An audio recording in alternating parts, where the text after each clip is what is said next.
The bright afternoon sun cast long shadows over the memorial park, its granite walls standing tall and solemn, etched with the names of those who had given everything for their country. David Grant, a towering man with a quiet strength in his late 60s, moved toward the wall.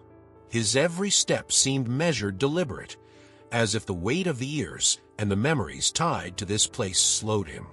He clutched a small bouquet of white lilies, their soft petals stark against his calloused hands.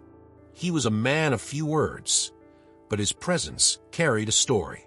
Today, David was here for one purpose: to honor the men who had not returned home, the brothers in arms whose names were now engraved in cold stone. He stopped in front of a section he knew too well, his dark eyes scanning the wall until they found the names he had come to see. A faint tremor in his hand betrayed the calmness of his face as he placed the lilies at the base of the wall. Before he could even bow his head in a moment of silence, a voice pierced the stillness behind him. "Hey, sir, hold up." David turned slowly, his eyes narrowing as he spotted two police officers approaching. Their uniforms were crisp, their belts heavy with equipment. Both men were young, too young to understand what this place meant, too young to have seen what David had seen. The taller officer, with a name tag that read Bradley, wore an expression that could only be described as smug. His partner, Miller, seemed less sure, his eyes darting nervously between Bradley and David. "Mind telling us what you're doing here?" Bradley asked, his hand resting on the butt of his holstered gun. His tone was sharp, demanding, though there was no real threat before him. David's face remained calm, but his eyes hardened. "Just paying my respects," he said simply, his deep voice carrying more weight than the officer's badge ever could. Bradley's smirk deepened, and he took a step closer. "We got a call about someone hanging around here who doesn't look like they belong. You got some ID on you?" David's jaw tightened, but he didn't flinch. He reached into his pocket, pulling out a worn wallet with deliberate slowness. His movements were steady, purposeful, a silent testament to a life spent navigating situations far more dangerous than this one. He handed over his ID without a word. Bradley glanced at the card, then back at David. His smirk didn't fade. "David Grant, says here you're retired military. Impressive. But what's a guy like you doing all the way out here?" David's eyes flickered to the wall behind him, then back to Bradley. "I think the names on that wall explain it." Miller shifted uncomfortably, his fingers toying with the radio clipped to his shoulder. "Bradley, maybe we should." But Bradley cut him off. "Relax, Miller. Just doing our job." He turned back to David. "You know, respect's a two-way street. You don't exactly look like someone who belongs in a place like this." The insult hung in the air, and for a moment, the only sound was the rustle of leaves in the breeze. David's expression didn't change, but his silence was louder than any words he could have spoken. Finally, he broke the stillness. "Do you know what this wall is?" he asked, his voice calm but sharp as a blade. Bradley hesitated, taken aback by the question. "It's a memorial," he said flatly. David nodded, his gaze steady. "That's right. It's a memorial to men who fought and died for this country. Men who didn't get to come home to their families. And some of those men were my brothers. I'm here to honor them. That's all you need to know."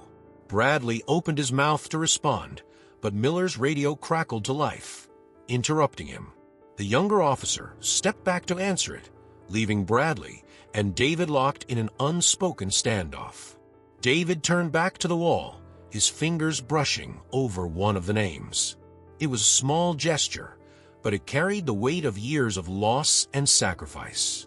Behind him, Bradley shifted on his feet, clearly unsure how to proceed. But the moment of tension was broken when Miller returned, his face pale. "Bradley," he said quietly, "we've got another call. We should go." Bradley frowned, reluctant to back down, but he finally gave a curt nod. "Fine," he said, his tone begrudging. He shot one last glance at David, as if trying to reassert his authority, but it was clear the veteran had already won this silent battle. As the officers walked away, David turned back to the wall, his hand resting on the cold stone. His lips moved in a silent prayer, but his heart was heavy. This wasn't the first time he had been questioned in a place like this, and he knew it wouldn't be the last. But as he stood there, surrounded by the names of the men he had fought alongside, he found strength in their memory. And yet, he couldn't shake the feeling that this day wasn't over. The confrontation with the officers was just the beginning. Something was brewing, and David had learned long ago to trust his instincts. Whatever came next, he would face it with the same quiet resolve that had carried him through the darkest days of his life. David stood in front of the wall, his back turned to the officers as he ran his fingers over the names etched into the stone. His touch lingered on one name in particular, Michael Torres. A flood of memories washed over him. The dust-filled air, the deafening explosions, and Michael's voice shouting orders to save the squad just before everything went silent. It was a name David hadn't spoken aloud in years, but one he carried in his heart every single day. "Sir," Officer Bradley's voice interrupted again, sharper this time. "I'm going to need you to step away from the wall." David didn't move. "This is a public space," he said without looking back. "I have every right to be here." "That may be true," Bradley shot back, his tone carrying a hint of annoyance, "but we have a responsibility to check out suspicious activity. And right now, you're that activity." David turned slowly, his eyes meeting Bradley's with the unflinching resolve of someone who had stared down far greater threats. "Suspicious," he repeated, his voice low and calm. "Because I don't look like you." Bradley's smirk faltered for a moment, but he quickly recovered, his posture stiffening. "I didn't say that," he retorted defensively. "Let's not make this about something it isn't." David tilted his head, his gaze unwavering. "It's always about something it isn't." Miller, standing slightly behind his partner, shifted uncomfortably. His hand hovered near his radio, as if waiting for an excuse to retreat. "Look, we're just doing our job," he said, his voice quieter, almost apologetic. David took a step closer, his towering frame causing Miller to instinctively step back.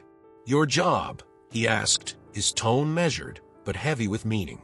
"Is it your job to question a man who's here to honor his brothers? Or is it your job to uphold the values this wall stands for?" Bradley bristled, his fingers tightening around his belt. "Listen, we don't know anything about you," he said. "For all we know, you could be vandalizing the place." David's eyebrows lifted slightly, and for the first time, a flicker of something other than calm crossed his face. Disbelief. "Vandalizing," he echoed, the word hanging in the air. Slowly, he reached into the inner pocket of his jacket. Both officers tensed immediately, their hands moving toward their holsters. "Whoa, whoa, whoa," Bradley barked, his voice rising. "Hands where I can see them." David paused, his expression unreadable. "You're nervous," he said, his voice calm but cutting. "Good. Maybe you should be."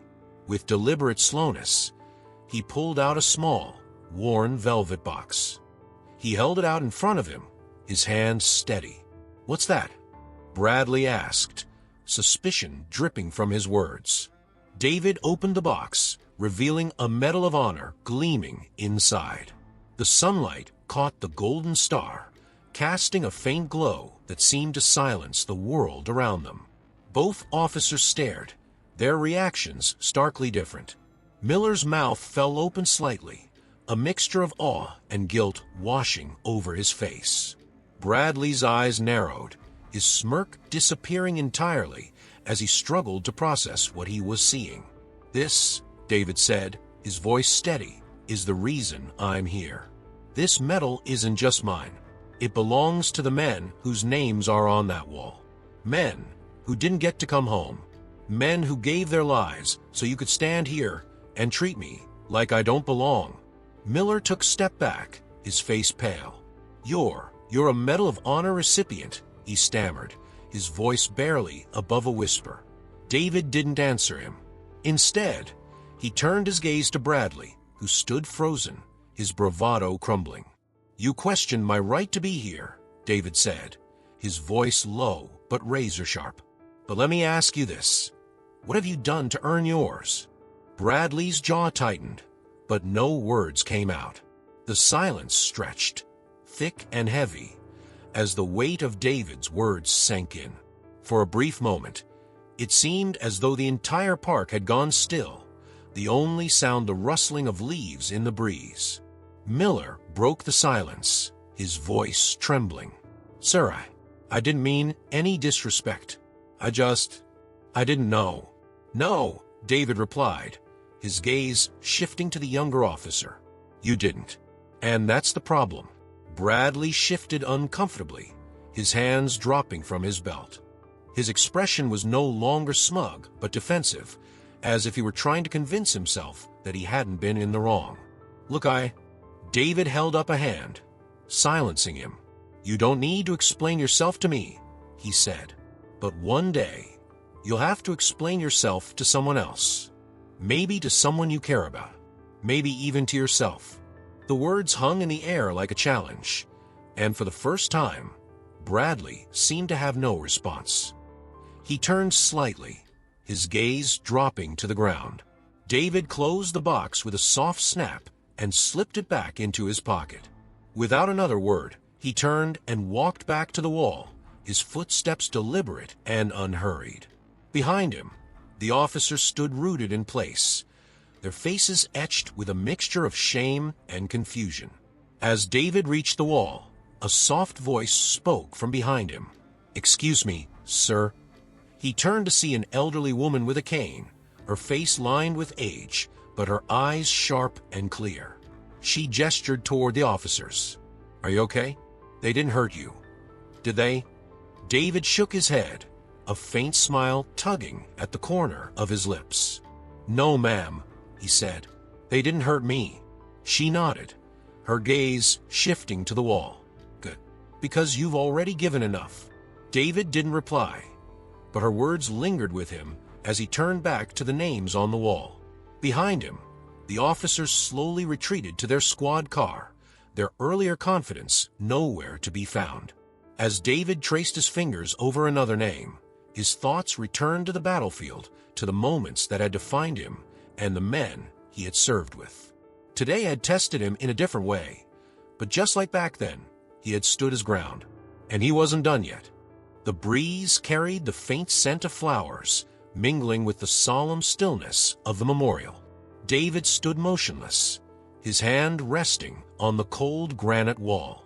The crowd that had begun to form kept their distance, unsure whether to approach or simply watch the man who had just silenced two officers without raising his voice. Among them, a group of young men lingered near a bench, their faces a mix of curiosity and frustration. "Man, did you see that?" one of them muttered. He wore a baseball cap backward and leaned against the bench, his posture casual, but his tone sharp. That cop didn't even know who he was messing with. The tallest of the group, a lanky boy with a defiant stare, crossed his arms. "Yeah, but he let them walk away. If it were me, I'd have made them pay for disrespecting me like that." David heard the murmurs, but didn't turn around.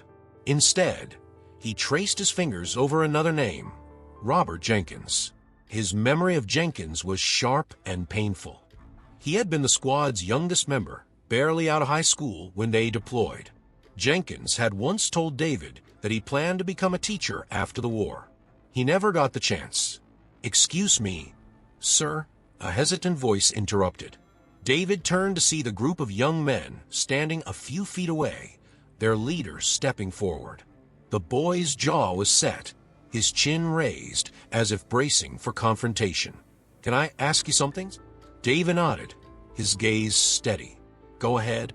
The boy gestured toward the retreating officers. "Why didn't you do more? They treated you like a criminal, and you just let them go." David tilted his head slightly, studying the boy. His voice, when he spoke, was calm but firm. "What would you have done?" The boy hesitated, glancing back at his friends for support. "I don't know." Called them out. Made them apologize. Something. They can't keep getting away with treating people like us like that.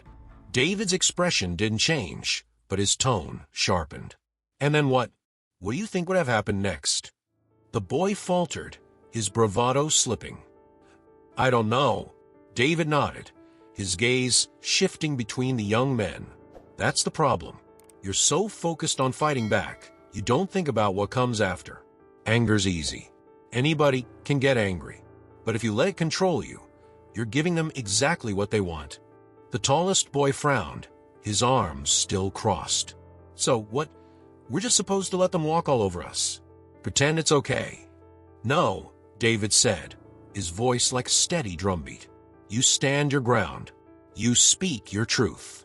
But you don't let their actions dictate yours. Respect isn't about shouting louder or swinging harder. It's about knowing your worth and showing it." The group fell silent, their earlier defiance giving way to introspection.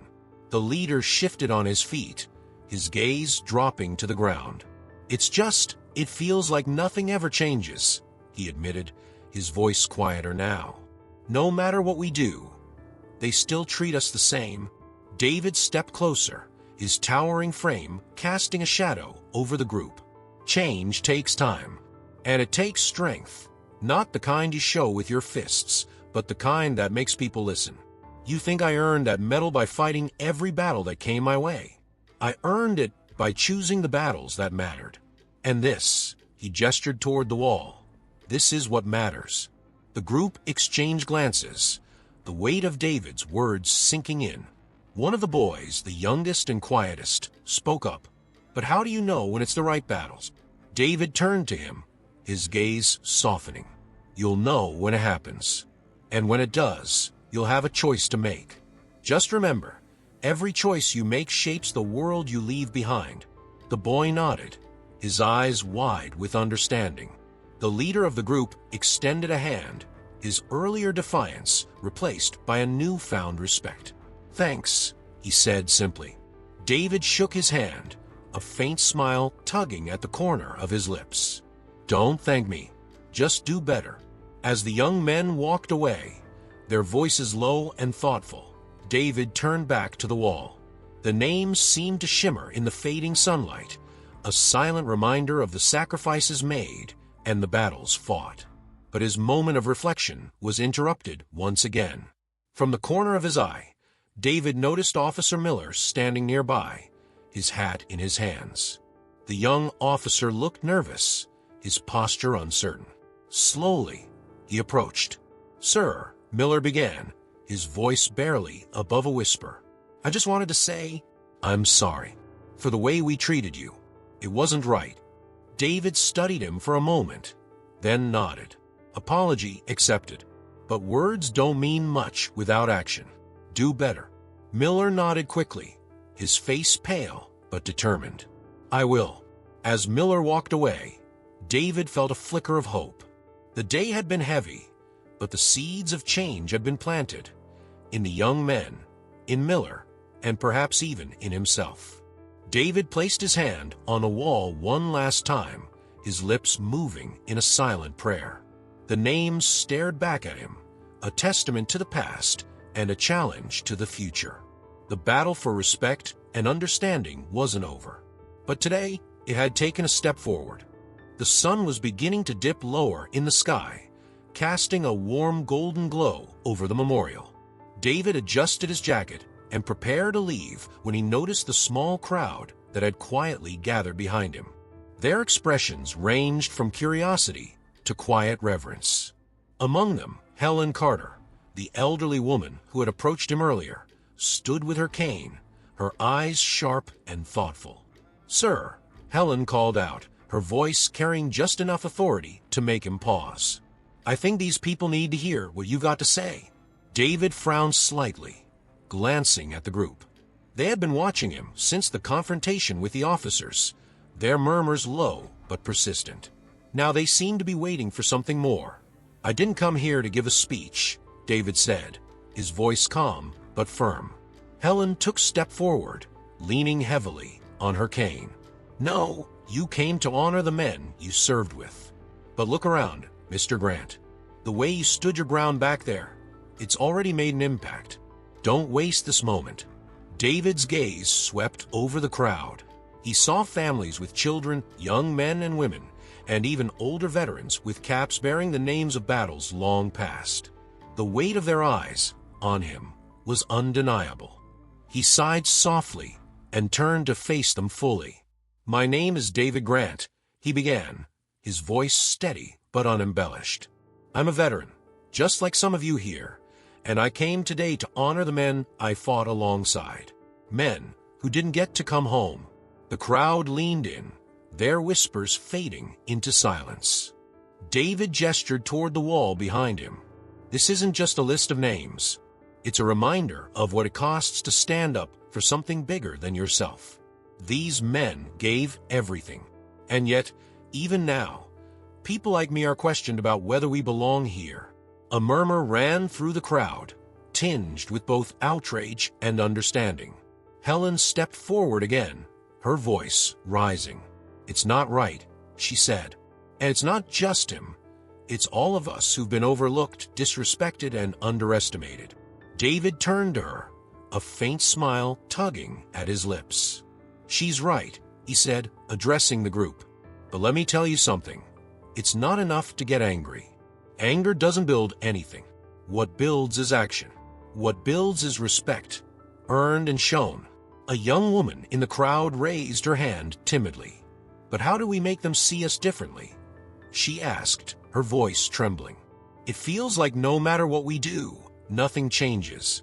David took a step closer to the crowd, his tall frame imposing but his voice warm. "It starts here," he said, pointing to the wall. "By remembering the sacrifices that brought us here. By teaching the next generation to do better. By standing tall without letting their actions define yours." The crowd nodded, their energy shifting from passive observation to quiet determination. A man in the back shouted, "You've got my respect, Mr. Grant." David gave a small nod of acknowledgement. "Thank you. But this isn't about me. It's about all of us. It's about what we leave behind for those who come next." As the crowd began to murmur in agreement, Helen leaned toward David, her voice low but insistent. "You've started something today," she said, "and it's not going to stop here." Before David could respond, another voice broke through the crowd. "What's going on here?" It was Officer Bradley, his earlier smirk replaced with visible irritation as he pushed his way toward the front. His presence cast a shadow over the group, the tension immediately palpable. "This isn't a rally," Bradley snapped, his eyes narrowing at David. "You're turning this memorial into a spectacle." The crowd bristled, some muttering angrily. Helen, ever bold, stepped forward, planting her cane firmly into the ground. "And what would you call what you did earlier?" she challenged. "Harassing a man who's done more for this country than you ever will." Bradley's face flushed red, his mouth opening and closing as he searched for a response. David raised a hand, signaling for silence. The crowd fell quiet, their attention snapping back to him. "Officer," David said, his tone even but commanding, "this isn't about you or me. It's about respect. And if you can't understand that, maybe it's time to step aside and let these people remind you what it looks like."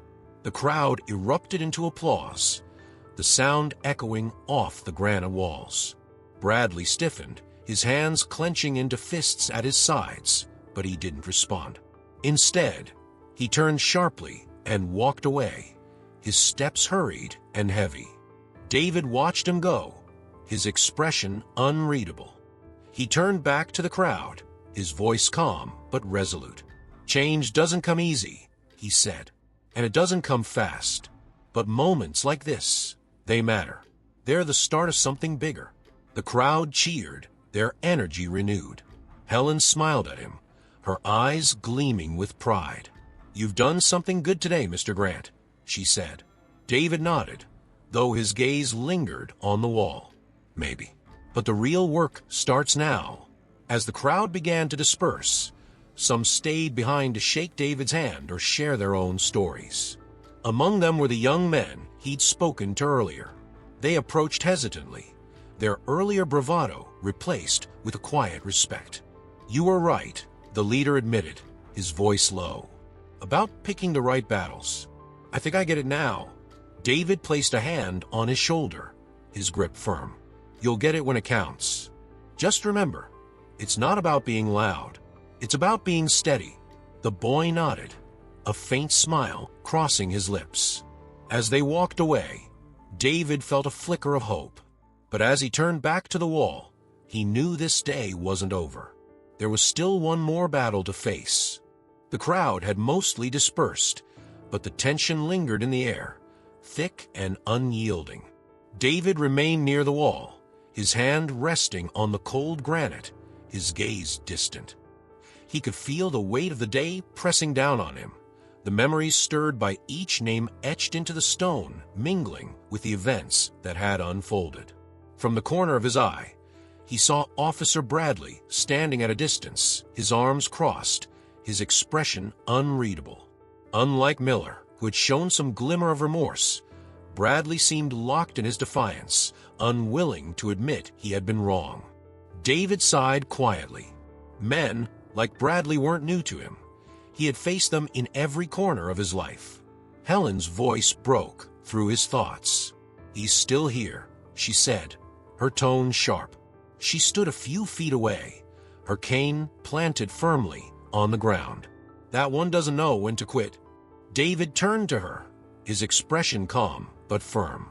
"He's not the first, and he won't be the last." Helen narrowed her eyes. "So, what are you going to do about it?"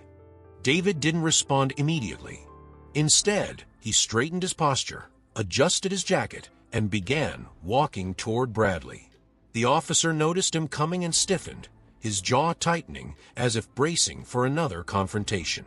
"Back for round two?" Bradley asked, his tone laced with sarcasm. "I thought you'd had your moment." David stopped a few feet away, his towering frame casting a shadow over the officer. "You're still here," he said simply. "So are we," Bradley scoffed, crossing his arms tighter. "I don't see what the big deal is. You're acting like I committed some crime. I was just doing my job." "Your job," David repeated, his voice calm but heavy with meaning. "Tell me something, officer. Do you think your job is to protect people or to control them?" Bradley frowned, caught off guard by the question. "It's to uphold the law," he replied defensively. David stepped closer, his gaze unflinching. "And what law was I breaking by standing at this wall? What crime did I commit by paying my respects to the men I served with?" Bradley opened his mouth, but no words came out. The silence stretched between them, heavy and uncomfortable.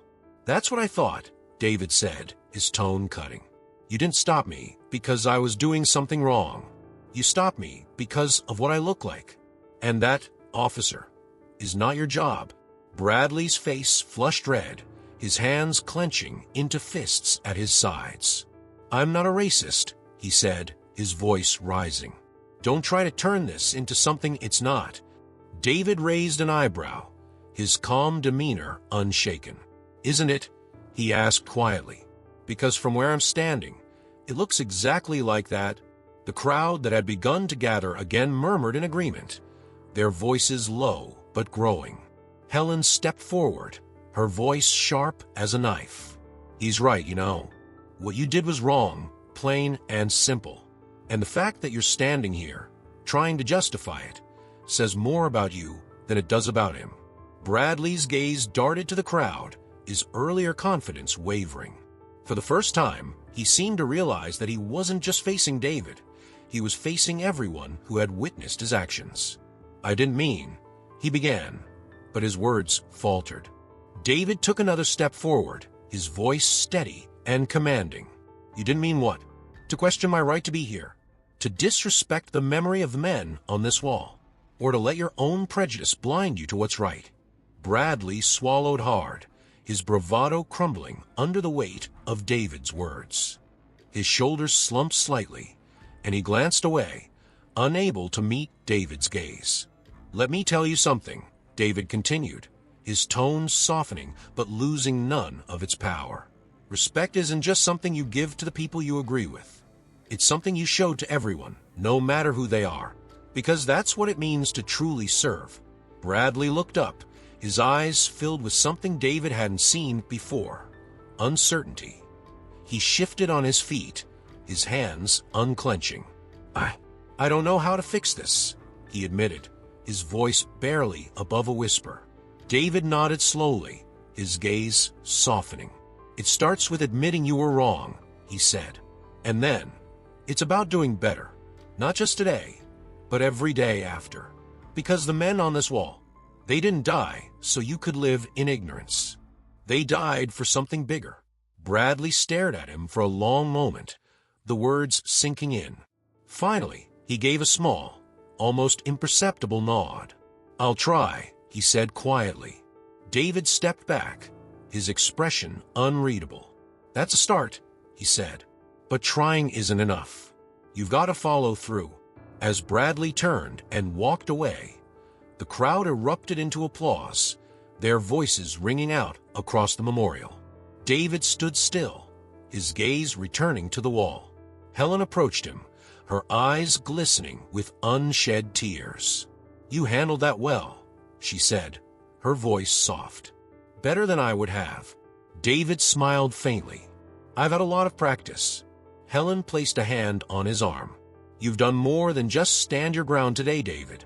You've planted a seed, and seeds like that, they grow." David nodded, his eyes scanning the names on the wall one last time. "Let's hope so," he said, "because there's still a lot of work to do." The murmurs of the crowd swelled again, like a wave building strength before crashing onto the shore. David turned back to them, his posture as steady as the granite wall behind him. His gaze swept across the faces, young, old, black, white, all united by a shared energy. This wasn't just an audience anymore. It was something larger. It was a movement waiting to find its voice. Helen, ever the bold one, took a step forward and raised her cane slightly, commanding attention. "Listen up, everyone," she said, her voice firm. "What happened here today wasn't just about one man. It's about all of us. How many times have we been treated like we don't belong? How many times have we kept quiet when we should have spoken up?" Her words hit like a spark to dry wood. The crowd's murmurs turned into nods and affirmations. A middle-aged man wearing a worn veteran's cap shouted, "She's right. We've all been through it." David stepped beside her, his towering frame adding gravity to her words. "She is right," he said, his voice carrying. "But let me tell you something else. Staying angry doesn't change anything. Taking action does. The kind of action that makes people remember who you are and what you stand for." A young woman holding a toddler on her hip raised her voice. "But what do we do? How do we make them listen?" David met her gaze, his expression softening. "You start by speaking up, by refusing to stay silent when you see injustice. By teaching your kids," he gestured toward the toddler, "that their voices matter, that their actions matter. Change doesn't happen in one big moment. It happens in all the little moments, every single day." The woman nodded, her grip on her child tightening, as if holding onto something more than just her baby. A younger man in the crowd, perhaps in his early 20s, stepped forward. His voice was tinged with frustration. "But it feels like no one's listening. We keep saying the same things, and nothing changes. What's the point?" David turned to him, his expression firm, but not unkind. "I've seen change," he said. "I've lived it. It's not fast, and it's not easy. But every step forward matters. And it doesn't happen if we give up." The crowd fell silent again, absorbing his words. Helen broke the quiet with a sharp laugh. "He's right," she said, pointing her cane at the young man. "You can't let frustration stop you. If David here can face down those cops and still stand tall, what excuse do the rest of us have?" A ripple of laughter passed through the crowd, lightening the tension. But the moment was fleeting, replaced by a renewed determination.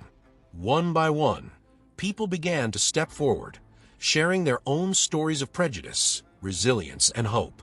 A retired teacher spoke of her years fighting for respect in a school system that dismissed her worth. A teenager recounted being followed around a store simply because of his skin color.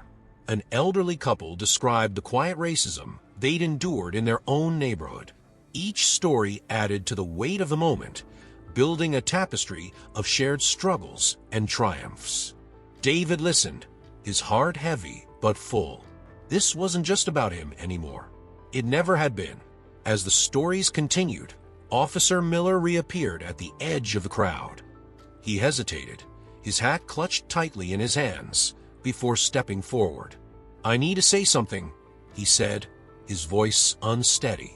The crowd turned toward him, their expressions ranging from curiosity to suspicion. Miller's face was pale, but his eyes were earnest. "I was wrong," he began, "about everything. About how I handled today, about how I've handled things in the past. And I know words aren't enough, but I want to do better. I need to do better." David watched him closely, his expression unreadable.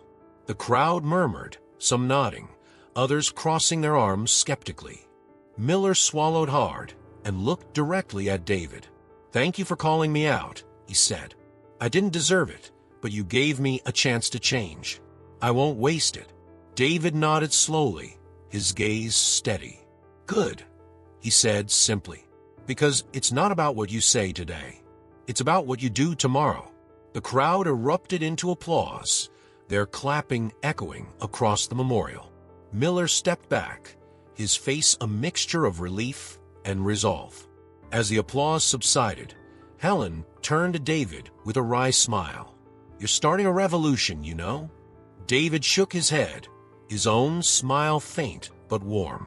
"I'm just reminding people of what they already knew," he said. "The real work is up to them." Helen tapped her cane against the ground. "Well, you've done more than enough for one day."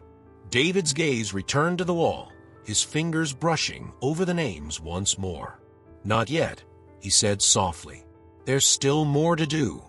As the crowd's applause faded, David felt a shift in the atmosphere. The stories shared the energy of the people. It all pointed to something larger than the moment. Yet, amidst the unity, there was a strange stillness in the air, as though the memorial itself was holding its breath. Helen stepped closer, her expression more serious now. She gestured toward the wall with her cane. "David," she said softly, "there's something you need to see." David frowned slightly, following her gaze. "What is it?" Helen nodded toward a section of the wall, her voice trembling. "Your name." David blinked, unsure if he'd heard her correctly. "What?" Helen took his arm, guiding him to the center of the wall. The crowd fell silent again, their eyes tracking every movement as David stopped in front of the granite. His eyes scanned the names until they landed on one he never expected to see: David Grant. The world seemed to tilt beneath him. His breath caught, his chest tightening. He reached out, his hand trembling as his fingers brushed over the letters. There it was, carved into stone, alongside the names of the men he had fought with. Men who had given everything. "How?" David whispered, his voice barely audible. Helen stood beside him, her cane tapping softly against the ground. "They added it years ago," she said quietly. "A clerical error, they called it, but they never fixed it. It's as if they'd already decided you were gone." David's vision blurred as memories surged forward. Nights in the field, firefights that felt endless, the faces of men he'd led and lost. For a moment, it was as though he had died there with them, left behind in spirit, if not in body. The crowd began to murmur again, the weight of the revelation rippling through them. "That's not right," someone said. "He's still here. He's standing right in front of us." David straightened, his hand dropping back to his side. He turned to face the crowd, his voice steady despite the storm inside him. "This name doesn't belong here," he said, his tone low but firm. But maybe it does, because in a way, part of me never came home. The crowd listened intently, their faces somber. Helen nodded, her hand resting lightly on his arm. "You carry the weight of all those who didn't," she said. "But that's why you're here, to make sure none of them are forgotten. Not even you." David turned back to the wall, his reflection faintly visible on the polished surface. "This isn't just a mistake," he said. "It's a reminder that even when you survive, you're still fighting. Every day." A young man from the earlier group stepped forward hesitantly. "But what does it mean?" he asked. "Why would they leave it there if it was wrongs?" David considered the question, his expression thoughtful. "Maybe it's not about being right or wrong," he said. "Maybe it's about understanding what it stands for. This name, my name, it's a symbol of all the men and women who are still here, still fighting their own battles, even after the war ends." The crowd murmured in agreement, their energy shifting again. It was no longer just about anger or sadness. It was about purpose, about carrying something forward. Officer Miller approached cautiously, his hat still in hand. "Sir," he said, his voice careful, "do you want me to report this? Maybe we can get it corrected." David shook his head slowly, his gaze still fixed on the wall. "No," he said. "Leave it. Let it stay." Miller frowned, confused. "But it's not right." "It's not about being right," David interrupted gently. "It's about what it means. And maybe, just maybe, someone else will see it one day and ask the same question you just did. And that will matter more than fixing a mistake." The crowd stood in awe, the weight of David's words settling over them like a blanket. Helen wiped at her eyes, her voice steady but thick with emotion. "You've given us something to hold on to, David, something to fight for." David turned to her, his faint smile returning. "Then fight for it," he said simply, "because the battle's not over. It never really is." As the sun dipped lower, casting long shadows across the memorial, David placed his hand on the wall one last time. He closed his eyes, murmuring a silent prayer for the names etched there, including his own. The crowd began to disperse slowly, their voices filled with determination rather than despair. David turned to leave, his steps heavy but purposeful. Helen fell into stride beside him, her cane tapping rhythmically against the stone path. "You know," she said, her voice tinged with both admiration and sadness, "your name might be on that wall, but you're still here. And that means something." David nodded, his gaze fixed ahead. "It means the fight's not done yet." The golden hues of the setting sun bathed the memorial in an ethereal glow as David and Helen walked side by side toward the park's exit. Behind them, the crowd had thinned, but their whispers of purpose and quiet determination lingered in the air, carried by the breeze. David's steps were slow, deliberate, the weight of the day pressing on him, though not in a way that felt burdensome. It was the weight of change, a burden he had carried before and was now passing on.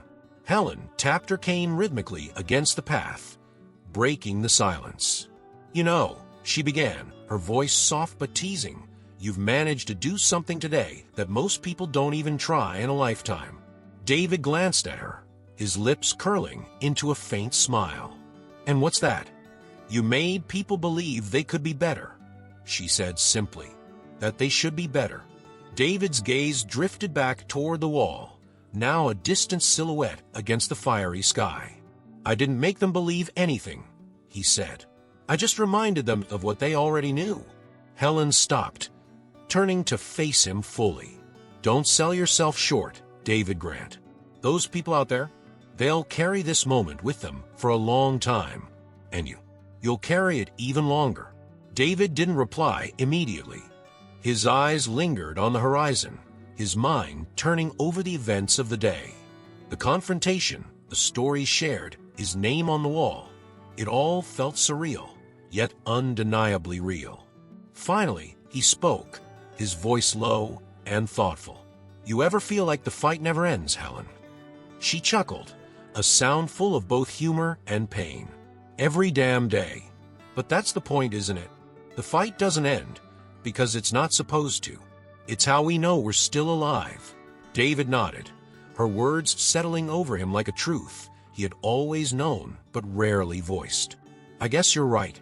As they continued walking, a familiar figure approached them from the parking lot.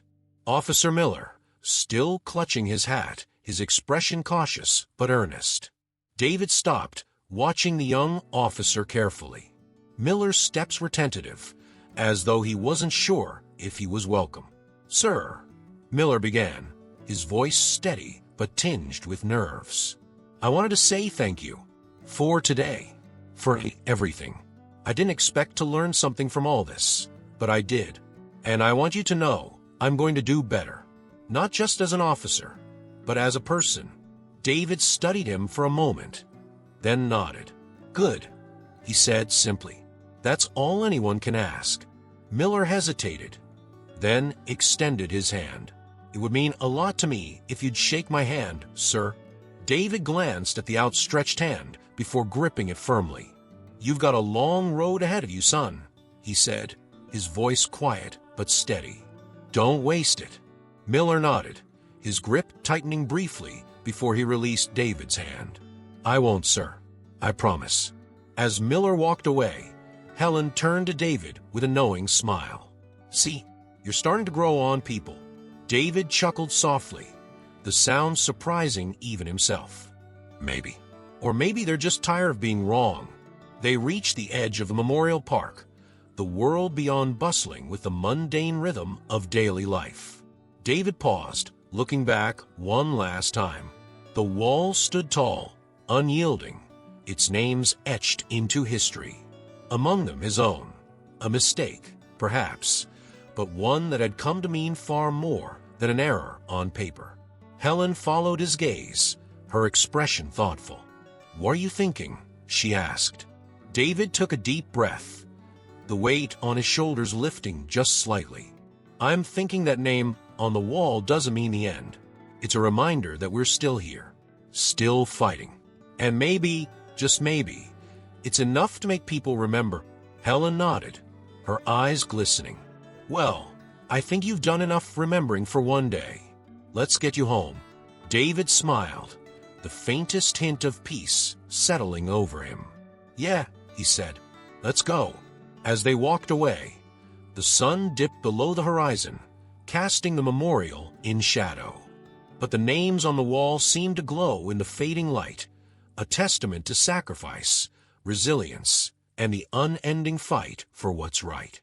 And in the hearts of those who had witnessed the day's events, a spark had been lit, a spark that promised to burn brightly long after the day was done. Now that you've followed this story full of twists and emotions, we'd love to hear from you. Comment below and share what you thought about the plot and which moment was your favorite or most gripping. Don't forget to leave a like. And if you enjoyed this story, don't forget to subscribe to the channel. This way, you won't miss any new stories we share. Thank you for listening, and see you in the next story.